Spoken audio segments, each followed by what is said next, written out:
I had a patient come in and basically she had a failing lower molar. Let's see if I can pull up the radiograph. Okay, and so basically she had an endodontic treatment on this tooth. It's the first lower right molar, and the patient presented with basically a non-restorable status, and the referring doctor requested that we place an implant. After interviewing the patient for the implant, the patient specified to me in no uncertain terms that she did not want any other product in her mouth other than just her own bone. So that gave me the opportunity to shoot this video, and basically I'm showing you the flap design. So I had to extract the lower tooth, obviously, extract the fragments, debride the area, and then but before I did that, I decided to actually lay a flap.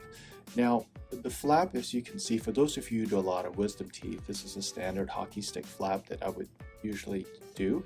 It goes out to the external oblique ridge. And the reason why I chose to use this flap was because the patient decided that because they specified they didn't want to use any other bone product, I had to use their bone. So I harvested the bone from their external oblique ridge.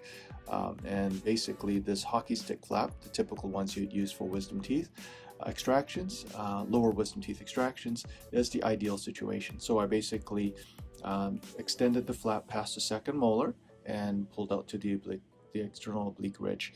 And then I introduced my Rotary autogenous harvesting instrument. I think it's called an Autografter or something like that. And with copious water, and I'm just using this to harvest the bone. Obviously, I've got my assistant. She's using a bone trap to catch any of the debris and the excess fragments that are coming out from this harvest.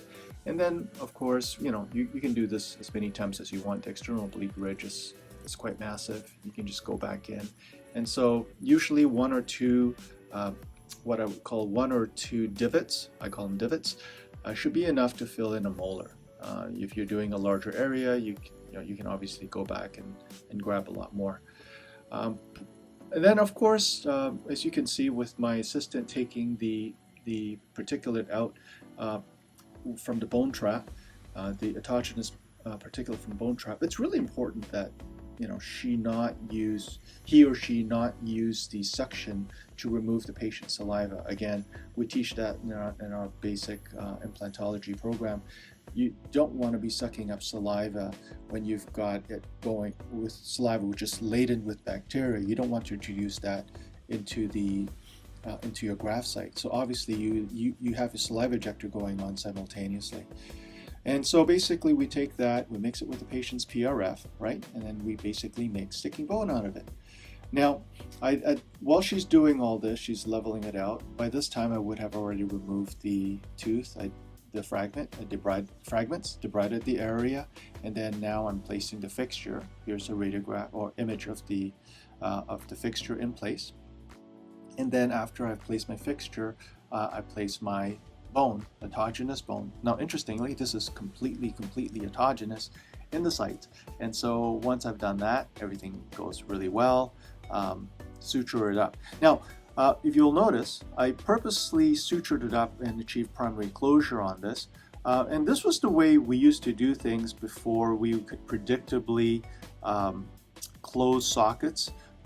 In the old days when we did not want to expose collagen membrane to our oral cavity, the premise was that the collagen membrane would be contaminated or would break down prematurely, or it would be permeable to bacteria, and then everything would get exposed and infected. So we don't want that. So we achieve primary closure, and here because of the flap design, that allows me to achieve primary closure of the surgical site.